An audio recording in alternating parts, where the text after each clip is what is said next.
7 dae van 'n nuwe begin, dag 4 van 7. Trane word saad. In Psalm 126 vers 5 in die Amplify sê, they who sow in tears shall reap. Die Afrikaans sê, die wat trane saai, die wat trane saai. Dis okay om te huil, veral in 'n nuwe begin. Wanneer mense 'n nuwe begin moet maak, kom daar tye wanneer jou hart stikkend is. Daar kom tye wanneer die trane stort. En weet jy wat, die Here sê, trane is so saad. Dit is okay om te huil oor dinge. Dit is okay om te huil en te sê, Here, sien my trane raak.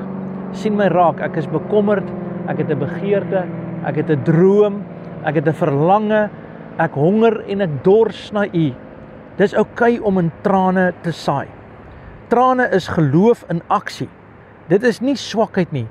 Dit is om te saai met 'n verwagting.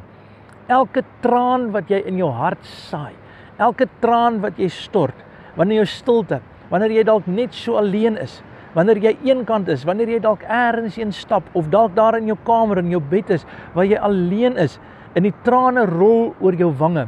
Het maak dalk jou kussing nat. En jy sê, Here, ek het 'n begeerte dat daar 'n nuwe begin in my lewe sal wees. Ek het 'n begeerte vir die deurbraak.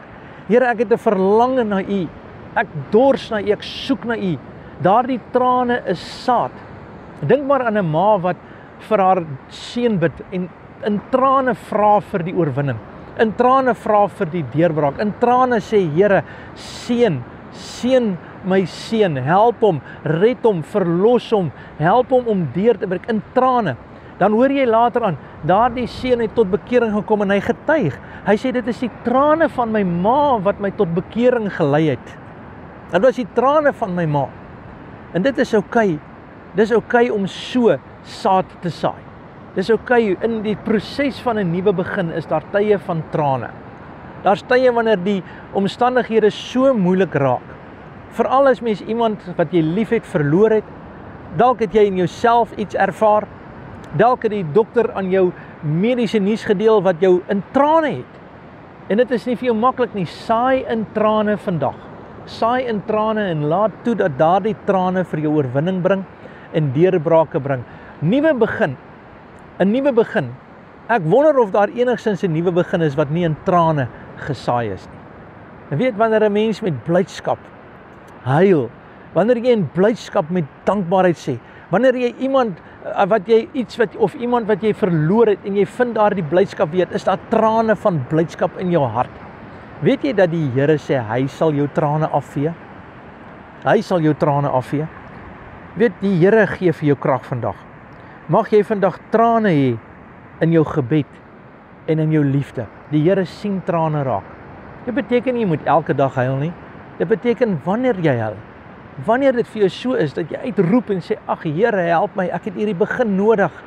Ek het nodig om te vernuwe, ek het nodig om my denke te verander. Ek het nodig om raak te sien die plan wat U vir my het. Ek het nodig om hierdie geleenthede wat U vir my plaas te raak te sien. Help my. Wanneer jy ouer is, wanneer jy betrokke is in verhoudings, mag jou trane vandag vir jou oorwinning bring. Uithou en aanhou is die antwoord.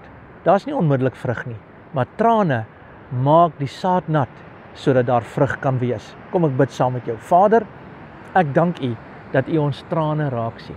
Ek dank U, Here, dat U vir ons lief is.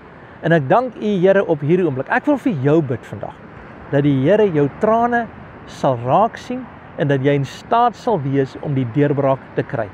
Dat die krag van die Here, sien dit, elke keer wanneer jy so in trane gesaai het, daardie trane maak die saad van God se beloftes nat, sodat jy die oorwinning kan kry. In Jesus naam, amen, and God bless.